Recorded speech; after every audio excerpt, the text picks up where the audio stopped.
Hello and पखैर रागली to all of you. मैं हूं फ़खर यूसुफ़ज़ई और आप देख रहे हैं मेरा यूट्यूब चैनल। आज बात करेंगे बलूचिस्तान की और बलूचिस्तान में होने वाली इंसर्जेंसी के हवाले से, स्पेशली जो साउदर्न बलूचिस्तान है, जहां पे कुछ ना कुछ चल रहा होता है। कभी थोड़ा सा गैप आता है, शांति नज़र आती है, लेकिन उस दौरान भी कुछ ना कुछ ऐसा पक रहा होता है और फिर खबर आती है कि ये वाला इंसिडेंट जो है ये फला जगह पे हो गया, पंजगूर में हो गया, तुर्बत में हो गया, जीवनी में हो गया, पसनी में हो गया, या किसी और इलाके में ये हुआ। अभी ताज़ा इंसिडेंट जो हुआ है तुर्बत में, और तुर्बत में जो मजीद ब्रिगेड यानी बीएलए की एक ब्रांच है, उन्होंने किया। और वहाँ पे ये जो अटैक हुआ, ये एक फीमेल ने, 25 ईयर ओल्ड एक लड़की ने ये सारी कार्रवाई की। सुमैया बलोच नाम है उसका, और ये तीसरा हमला है जो कोई फीमेल कर रही है। बीएलए पहले से भी एक्टिव था और अभी है। अपना वो काम जहाँ पे भी उनको मौका मिलता है, वो सिक्योरिटी फोर्सेस को निशाना बनाते हैं। लेकिन अगर हम ये बात कर लें कि फीमेल और वो बलोच कल्चर के अंदर, तो ये एक शायद पहले तो हैरान कुन लगता था, लेकिन अब ऐसा लगता है कि ऐसे ही है जिस तरह बीएलए की बाकी कार्रवाइयाँ होती हैं, सेम लाइक दैट जो है उन्होंने अब मजीद ब्रिगेड के अंदर मेल तो वहाँ पे होते थे, फ़िदायीन होते थे, लेकिन अब फीमेल फ़िदायीन भी उसका हिस्सा बन चुकी हैं। तफ़सील क्या है, इस हवाले से आपको बताएँगे। और सुमैया बलोच है कौन? जिसने 25 साल एक ऐसी एज होती है, यकीनन इंसान जीना चाहता है, और एक पढ़ी-लिखी लड़की, जर्नलिज़्म किया हुआ था, यानी उस फ़ील्ड से जिससे मैं हूँ, उस फ़ील्ड की, यानी मेरे फ़ील्ड की एक लड़की खुश-शक्ल, अच्छी, क्यों इस लेवल पे पहुँची? इस हवाले से भी बात करेंगे। और जो कुछ तुर्बत में हुआ उस हवाले से भी आपको बताएँगे, या बलूचिस्तान के अंदर जो शोरश ज़दा इलाके हैं या इंसर्जेंसी वाले इलाके हैं, उस हवाले से भी आपको आगाह करेंगे। और तफ़सील में जाने से पहले आपसे रिक्वेस्ट भी करूँगा कि जिन-जिन लोगों ने मेरे चैनल को सब्सक्राइब नहीं किया, प्लीज़ चैनल को सब्सक्राइब करना, बेल और लाइक का बटन दबाना ना भूलें। बात हम करते हैं जी इंसर्जेंसी के हवाले से। वैसे तो अगर देखा जाए तो खैबर पख्तूनख्वा और बलूचिस्तान, अनफॉर्चुनेटली, ये पता नहीं क्या इसके पीछे कहानी है या क्या इश्यूज़ हैं ऐसे, कि ये इलाके थ्रू आउट अ ईयर या थ्रू आउट अ टाइम आप देख सकते हैं कि यहाँ पे कुछ ना कुछ ऐसा चलता है जो अनफॉर्चुनेट होता है, और जिसका नुकसान वहाँ की आवाम या वहाँ की जनता जो है, वो उनको बड़ी कीमत अदा करके उठाना पड़ता है। खैर, बीएलए बलोच लिबरेशन आर्मी है, एक बड़ी ऑर्गेनाइजेशन है जो बलूचिस्तान में अपनी कार्रवाइयाँ करती है। कभी-कभार हमें इनकी जो कार्रवाइयाँ हैं वो कराची में भी कहीं न कहीं नज़र आती है, लेकिन वो कम है। बट जो इनके अपने इन्फ्लुएंशियल इलाके हैं, यानी मकरान डिवीज़न जो है, वहाँ पे इनका एक अच्छा खासा इन्फ्लुएंस मौजूद है, एक अच्छी खासी फैन फॉलोइंग मौजूद है। लोग इनके लिए बहुत ज़्यादा सॉफ्ट कॉर्नर रखते हैं। इनके नैरेटिव को बाकायदा वो कोशिश करते हैं कि इनको फैलाया जाए, इनको हेल्प की जाए, जो भी वो लोग कर सकते हैं वो करते हैं। अच्छा, ये सारी चीज़ों के पीछे आखिर क्या होगा कि इंसान इस बात पे आता है कि यार, सुमैया बलोच जो 25 ईयर ओल्ड है, एक यंग लड़की है, और वो इस काम पे मजबूर होती है। थोड़ा-सा सुमैया के हवाले से आपको बताता हूँ कि सुमैया बलोच थी कौन? वैसे तो जो अटैक हुआ वो तुर्बत का इलाका है। खूबसूरत शहर है साउदर्न बलूचिस्तान का। मैंने जब पहली दफ़ा देखा तो मुझे बड़ी हैरानगी हुई। बड़ा खूबसूरत, बड़े अच्छे घर, खजूरों के बागात, इस तरह की चीज़ें हैं। अच्छा, अभी यानी 1 दिन पहले कमिश्नर ऑफ़िस के बिल्कुल करीब, जो तुर्बत का कमिश्नर ऑफ़िस है, उसके करीब एक कॉनवॉय को इन्होंने निशाना बनाया, यानी सुमैया बलोच ने इसको निशाना बनाया। हाँ, शायद मैं ये कहूँगा कि जानी नुकसान कम या ज़्यादा नहीं होता, लेकिन द थिंग इज़ कि जो चीज़ जो चीज़ अ, यानी ख़वातीन का या फीमेल का बलोच कल्चर में इस तरह का वो इस्तेमाल होना, हमने ये चीज़ बिल्कुल तामिल टाइगर्स के पास ये देखी, शायद इसका सबसे ज़्यादा इस्तेमाल श्रीलंका में हुआ। बट अ, अगर यहाँ पे आते हैं फिर I think so if I am not wrong, तो इंडिया के कुछ इलाकों में भी इसका इस्तेमाल हुआ, लेकिन शायद वो बहुत कम था। लेकिन सबसे ज़्यादा जो अभी तक रिपोर्ट्स हैं वो है कि वो तामिल टाइगर्स यानी श्रीलंकन जो तामिल टाइगर्स हुआ करते थे, वो ये ख़वातीन के ज़रिए इस तरह के हमले करवाते थे। अब सुमैया के हवाले से या फिर वहाँ पे कहते हैं कि इनका जो अ, ताल्लुक है वो कहाँ से था? अ, उस हवाले से भी आपको बताएँगे। अच्छा, वो जो इन्फॉर्मेशन जारी की गई है बीएलए की तरफ से, उनका कहना है कि इनका जो ताल्लुक है वो खुजदार से है, डिस्ट्रिक्ट खुजदार का इलाका है तोतक। अच्छा, और जो इनका ट्राइब है वो कलंदरानी एक ट्राइब है, उससे इनका ताल्लुक है। बकौल बीएलए के कि शी वाज़ 25 ईयर ओल्ड, और 7 सालों से ये जो मीडिया विंग था, ये बाकायदा मतलब वो रन करती थी, मुंसलिक थी। उन्होंने और 4 साल पहले उन्होंने जॉइन किया था, जो मजीद ब्रिगेड है उनको अपनी सर्विसेज़ पेश कर दी थी।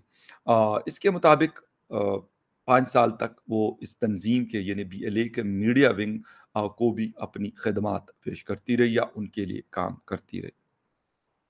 अच्छा, बलूचिस्तान गवर्नमेंट ये कहती है कि बिल्कुल ये एक खातून ने हमला किया है, और उसके ज़रिए उनका ताल्लुक जो है वो तोतक से है। अ, सबसे बड़ी बात ये है कि अभी तक अगर हम देख लें तो इससे पहला जो हमला था वो शारी बलोच ने यूनिवर्सिटी ऑफ कराची में जो चाइनीज़ उस्ताद थे या टीचर्स थे उनके ऊपर किया था। उसके बाद एक और हमला होशाब में मतलब करने की तैयारी थी, जिसमें नूरजहाँ बलोच को अरेस्ट किया गया और उसके हवाले से बात भी की गई कि ये बलोचों के साथ और इस तरह की जो एक डिस्क्रिमिनेशन है वो की जा रही है, उनकी ख़वातीन को गिरफ्तार किया जाता है। लेकिन ख़वातीन वहाँ पे ये वाली चीज़ कर रही हैं। वो एक अलग बहस है कि भई कौन किसकी वजह से कर रहा है। लेकिन बाकायदा जो रिपोर्ट्स अभी तक आई हैं या जो खबरें आई हैं, और बीएलए खुद भी ये क्लेम करता है कि हमारे पास एक अच्छी खासी तादाद जो है मजीद ब्रिगेड में मेल और फीमेल लोगों की मौजूद है। अच्छा, सुमैया बलोच के हवाले से कहा जाता है कि वो रेहान बलोच की फियांसी थी, और बीएलए के जो बानी हैं असलम बलोच उर्फ अच्छू कहा जाता था, उनको ये याद होगा, और इनको कंदहार में मारा गया था। रेहान बलोच बलूचिस्तान के ज़िला चागी के हेडक्वार्टर दालबंदीन के करीब अगस्त 2018 में चीनी इंजीनियर्स इंजीनियर्स और कारकुनों पर उन्होंने हमला किया था, जिसमें 5 अफराद उस वक़्त ज़ख्मी हुए थे, और वहाँ पे जो सैंडिक का कॉपर एंड गोल्ड प्रोजेक्ट है, वो लोग वहाँ पे जा रहे थे। अच्छा, सुमैया बलोच के हवाले से अगर मैं आपको बता दूँ, तो बीएलए ये दावा भी करता है कि फ़रवरी 2011 में सिक्योरिटी फ़ोर्सेस ने मुबैना तौर पर सुमैया बलोच के दादा, चचा और कज़न समेत मुतअद्दिद यानी बहुत सारे रिश्तेदारों को जबरी तौर पर फ़ोर्सफुली अबडक्शन उनकी की थी। बलूचिस्तान से लापता अफराद के रिश्तेदारों की तंज़ीम voice for Baloch missing persons के वाइस चेयरमैन मामा कदीर बताते हैं, उन्हें ये मालूम नहीं कि ये वाला जो हमला था, ये हमलावर जो थी खातून कौन थी। ताहम फ़रवरी 2011 को सिक्योरिटी फ़ोर्सेस ने तोतक के इलाके में एक बड़ा ऑपरेशन किया था, जिसके दौरान मोहम्मद रहीम कलंदरानी, उनके बेटों, नवासों और पोतों समेत 15 के करीब लोगों को उठाया गया था। उनका कहना था कि मोहम्मद रहीम को जिस वक़्त लापता किया गया, उस वक़्त उनकी उम्र 70 साल से ज़ायद थी। मामा कदीर के मुताबिक न सिर्फ इस ऑपरेशन के दौरान भी 2 अफराद हलाक हुए, बल्कि तोतक से लापता किए जाने वाले अफराद में से चंद की तशद्दुज़दा लाशें भी मिली थी। उनका ये भी कहना है कि रहीम कलंदरानी समेत मुतअद्दिद अफराद आज भी लापता हैं। خیر اور ایک خبر یہ بھی آ رہی ہے کہ جو سمیہ بلوچ ہے وہ رحیم قلندرانی کی پوتی تھی۔ اچھا، ضیاء لانگو صاحب بھی جو انٹیریئر منسٹر ہیں بلوچستان کے، وہ یہ کہتے ہیں کہ وہاں کے جو مسلح تنظیمیں ہیں یا جو وائلنس میں ملوث آرگنائزیشنز ہیں یا جو جنگ لڑ رہی ہیں اسٹیٹ کے خلاف، وہ یہ کہتے ہیں کہ جی خواتین کے ساتھ خواتین کو پکڑا جاتا ہے جو بلوچ کلچر کے خلاف ہے۔ یہاں پہ انہوں نے یہ ان کی اسٹیٹمنٹ میں آپ کو کوٹ اینڈ کوٹ بتا رہا ہوں کہ بھائی آپ اگر خواتین اس طرح کی چیزوں میں ملوث ہوں گی تو یہ بلوچ کلچر کے کیا خلاف نہیں ہے کہ ایک خاتون جو 25 سال ان کی عمر تھی، ان کے مختلف جو پارٹس تھے وہ ہمیں اس طرح کیا کون سا بلوچ کلچر ہے۔ خیر اینی وے یہ ساری چیزیں جب ہم یہ دیکھتے ہیں کہ اس طرح لیول پہ جانا ٹی ٹی پی کے حوالے سے بھی ہم نے بہت ساری باتیں سنی کہ جی وہاں پہ ان کو برین واش کیا جاتا ہے، چھوٹے بچوں کو استعمال کیا جاتا ہے۔ تو یہاں پہ 25 سال ان کی عمر تھی، جو اس سے پہلے شاری بلوچ تھی، ان 2 بچوں کی ماں تھی اور بچے بھی مطلب تھوڑے سے اسکول گوئنگ بچے ان کی وہ مدر تھی۔ انہوں نے بھی یہ والا راستہ چوز کیا اور امفل کیا ہوا تھا انہوں نے۔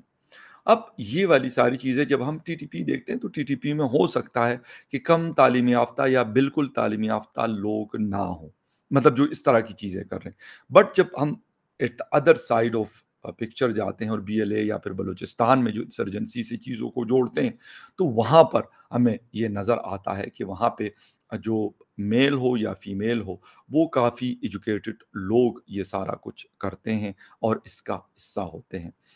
ایک بات اور بھی ہے کہ اس طرح کی چیزوں کے حوالے سے سیکیورٹی ایجنسیز کہتی ہے کہ ان کو ٹریپ کرنا یا ان کو ٹریک کرنا کافی مشکل ہوتا ہے، اسی لیے بھی ان کا استعمال جب کیا جاتا ہے تو ان کا جو حملہ ہوتا ہے اس کی ایکوریسی بہت زیادہ ہوتی ہے۔ میلز کے حوالے سے تو سیکیورٹی وہاں پہ کافی ٹائٹ ہوتی ہے، کافی مطلب لوگوں کو چیک کیا جاتا ہے، اسنیپ چیکنگ اور ساری چیزیں ہوتی ہیں، لیکن خواتین کے حوالے سے شاید اتنا ممکن نہیں ہوتا، جس کی وجہ سے وہ جب اس طرح کی کسی کارروائی کا حصہ بنتی ہے تو وہ سکسیسفلی سارا کچھ کر جاتی ہے۔ اچھا، میں پھر تھوڑا سا I want to come towards Islamabad from خوزدار and تربت۔ تو یہاں پر ابھی 2-3 دن پہلے مولانا صاحب ہیں عبدالعزیز صاحب، ان کی وائف ہے حسان، ان کا ایک ویڈیو سٹیٹمنٹ بہت وائرل ہے آج کل، ہر طرف نظر آ رہا ہے۔ وہ باقاعدہ دھمکی دیتی ہے، کہتی ہے کہ آپ کے 60,000 لوگ گئے جان سے لیکن پھر بھی آپ صحیح ٹھیک نہیں ہوتے، اور یہ کہتی ہے کہ بھائی ان لوگوں نے آپ کے فادر یعنی مولانا عبدالعزیز صاحب کو اس کے اوپر حملہ کرنے کی کوشش کی تو آپ ان کو سبق سکھاؤ، ٹی ٹی پی سے کہتی ہے۔ اور ٹی ٹی پی والے پھر اس کے جواب میں ایک باقاعدہ اپنی ایک پریس ریلیز کو جاری کرتے ہیں، گورنمنٹ آف پاکستان اور پاکستان کے سیکیورٹی ایجنسیز کو وہ ایک باقاعدہ وارننگ دیتے ہیں کہ آپ نے اگر اس طرح کی کوئی چیز کی تو آپ انجام کے خود ذمہ دار ہوں گے۔ بٹ میں یہ کہتا ہوں کہ کہیں پہ بھی کسی کے ساتھ بھی اگر زیادتی ہوتی ہے، میں یہ نہیں کہتا کہ یار لال مسجد والوں کے ساتھ اگر زیادتی ہوئی تو اس کو میں زیادتی نہ کہوں، بلوچوں کے ساتھ اگر زیادتی ہوگی تو میں ان کو زیادتی نہ کہوں، پشتونوں کے ساتھ زیادتی ہوگی ان کو میں زیادتی نہ کہوں، کسی اور کے ساتھ ہوگی تو میں ان کو زیادتی کہوں گا، نہیں، کسی کے ساتھ بھی ہو وہ غلط ہے، اس کا ایک پراپر سلوشن موجود ہے یا ہونا چاہیے، یا لاز ہیں یا کورٹس ہیں، اس کے اوپر جانا چاہیے جو بہت زیادہ امپورٹنٹ ہے، نہ کہ یہ کیا جائے کہ آپ ان کا ایک فورسفلی ابڈکشن کرتے ہیں یا پھر اس طرح کی اور چیزیں کرتے ہیں جس کا انجام یا جو ایگریشن ہے وہ مزید آپ کو دیکھنا پڑتا ہے۔ اب دیکھنا ہمیں یہ ہے کہ حسان صاحبہ کے خلاف کیا کوئی کارروائی ہوتی ہے، مجھے نہیں پتا، کیونکہ آج کل تو فیس بک کے اوپر کوئی ایکس وائی زیڈ کچھ بھی اگر تھوڑا سا بھی لکھ لیتا ہے تو ان کو باقاعدہ سائبر کرائم کی طرف سے نوٹس آ جاتا ہے اور ان کو پیش ہونے کے لیے بھی کہا جاتا ہے اور بعض اوقات لوگ اریسٹ بھی ہو جاتے ہیں۔ اگر آپ ٹویٹر کے اوپر ایسی کوئی چیز کہتے ہیں، ان ویڈیو میں آپ کوئی تھریٹ کرتے ہیں یا کسی کو دھمکی دیتے ہیں تو اس کے اوپر آپ کے خلاف کارروائی ہوتی ہے، ایسا نہیں کہ آپ کے خلاف کارروائی نہیں، کوئی بھی ہو، مطلب میں اوورال بات کر رہا ہوں۔ اب دیکھنا یہ ہے کہ مولانا صاحب کے حوالے سے تو یہ تھا کہ جی گرفتار کر لیا ہے، لیکن کیا ان کی جو وائف ہے جو یہ بتا رہی ہے تو ان کے خلاف کارروائی ہوتی ہے یا نہیں ہوتی۔ یہاں سے پھر جب ہم چیزوں کو سمیٹتے ہیں یا چیزوں کی طرف جاتے ہیں تو پھر بہت سارے اور مزید کوسچنز آپ کے مائنڈ میں آتے ہیں کہ یار اگر آپ کہتے ہیں کہ واقعی ہم نے اس ملک میں سے ان چیزوں کو ختم کرنا ہے اور ایک پراپر جو ایک کنٹری ہوتا ہے وہاں پہ جہاں پہ پراپر ایک رول آف لا ہے، ساری چیزیں ہیں، یہ ہوگی تو اس میں پھر اکراس دا بورڈ چیزیں کی جاتی ہیں۔ یہ نہیں ہے کہ اگر کسی نے ایک نے کر لیا اور آپ کہتے ہیں نہیں یار یہ تو میرا اپنا ہے، اس کے خلاف تھوڑا سا ہاتھ ہولا رکھو، اور دوسری طرف کوئی اور بندہ ہے یا بندی ہے، میل ہو یا فیمیل ہو، ان کے خلاف اگر وہ کچھ ایسا کرتے ہیں تو آپ کہتے ہو نہیں ان سے تو بڑا آہنی ہاتھوں سے نمٹا جائے گا، بڑا سخت طریقے سے ان کے خلاف پیش آیا جائے گا۔ یہ چیز ایک بہت بڑا گیپ کریٹ کر رہی ہے، جس کی وجہ سے ہمارے حالات اور باقی چیزیں انفارچونیٹلی وہ مزید خرابیوں کی طرف جاتی ہے۔ لیکن یہ اسٹیٹ اور اسٹیٹ کے اداروں کا کام ہے کہ اگر وہ لاہور میں ہونے والے کسی واقعے کے اوپر نوٹس تو لیتی ہے، لیکن تربت خوزدار، پنجگور یا پھر کسی اور ایریا میں اگر ایسی کوئی چیز ہوتی ہے تو کہتے ہیں ٹھیک ہے کوئی مسئلہ نہیں یار ہو جاتا ہے۔ نارتھ ساؤتھ وزیرستان میں یا باجوڑ میں یا پھر کسی اور علاقے میں ایسا اگر کچھ ہوتا ہے تو کہتے ہیں ٹھیک ہے یار ہو جاتا ہے۔ تو یہ یا کولیٹرل ڈیمیج جو مشرف کہا کرتے تھے، یہ بڑا انفارچونیٹ ہے۔ اور پھر وہ کیا چیز کرتی ہے، وہ سمیہ بلوچ قلندرانی جیسے مائنڈ سیٹ کو جنم دیتی ہے، اس کو پیدا کرتی ہے اور ان کو اس باتوں پہ مجبور کرتی ہے۔ میں یہاں پہ کوئی بی ایل اے کو سپورٹ نہیں کرتا، میں کسی بھی اس چیز کو سپورٹ نہیں کرتا جو انسانوں کے خلاف ہو، اور لیکن ہر کسی کا اپنا ایک مائنڈ سیٹ ہے، ہر کسی کا اپنا ایک موٹو ہے، اس کے لیے وہ لگا ہوا ہے۔ لیکن بجائے اس کے کہ یہ مسئلہ جو 1947 سے فوراً پاکستان آزاد ہونے کے فوراً بعد سے شروع ہے اور ٹل ابھی 2023 ہوا ہے، 76 ایئرز ہو گئے، ابھی تک یہ مسئلہ چل رہا ہے۔ اس کا کوئی تو سلوشن ہوگا، ایسا نہیں ہے کہ اس کا کوئی سلوشن نہیں ہوگا، لیکن کیا نکالیں گے ہم اس سلوشن کو، یا یہی چلتا رہے گا کہ سمیہ بلوچ اور جو ہے وہ لاشاری جیسے لوگ پیدا ہوں گے اور اس طرح کی چیزیں ہمیں دیکھنے کو ملیں گی، یا عائشہ بلوچ جیسے، نور جہاں بلوچ جیسے لوگ پیدا ہوں گے اور ہمیں اس طرح کی چیزیں دیکھنے کو ملیں گی۔ خیر anyway، دیکھتے ہیں آئندہ اور کیا کیا ہمیں دیکھنے کو ملتا ہے۔ We'll see you again in the other news update. تب تک کے لیے ٹیک کیئر۔